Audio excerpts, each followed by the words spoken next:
Chapter 23. Sandy! A loud, extremely familiar voice reverberates in the room. Get under the table! I do, barely even thinking. I scramble under as Mom crouches, still aiming the gun at me. Suddenly, some kind of liquid sprays all around us, hitting the floor, clattering against the tabletop above me. Mom lets out a blood-curdling scream as she drops her gun and claps her hands to her face. Parts of her gray suit disintegrate, leaving behind a mess of loose strands and revealing patches of withering flesh as she falls to the ground with a loud thud. The liquid stops spraying, and then it hits me. The voice, Pete's, over the PA system. He didn't go to the backup exit after all. He must have used the PA system and activated the acid nozzles from the security room. My brother the techie to the rescue. Thanks, Pete, I shout. Sure thing, Sis Stink. His voice echoes in the room again. Heh, Sis Stink.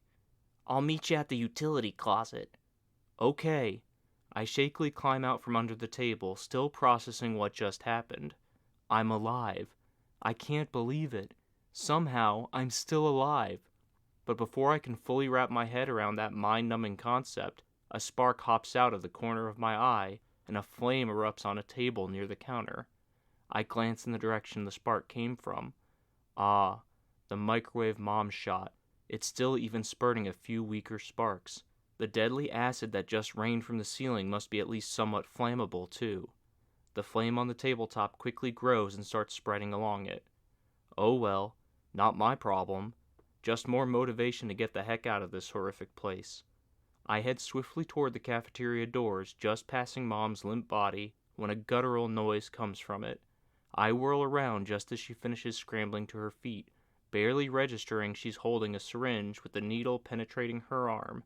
She yanks it out and drops it as she lunges toward me, letting out a blood-curdling scream as she does. I throw up my arms right before both her hands wrap around my neck in a grip as steely as the walls, floor, and ceiling around us.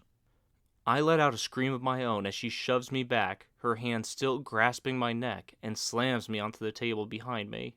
I feverishly bat my hands and arms against the side of her head and neck.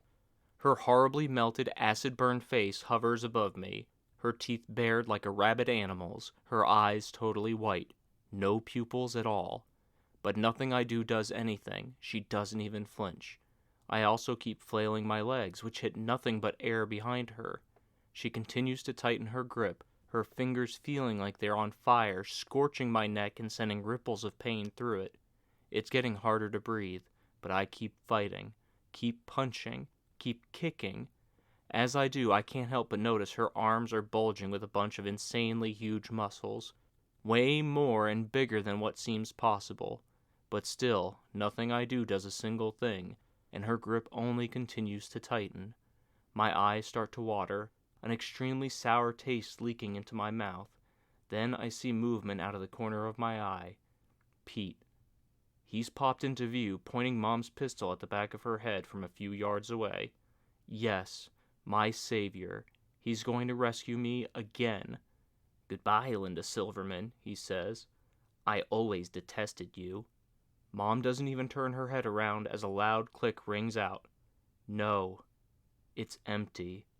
The pistol's out of bullets.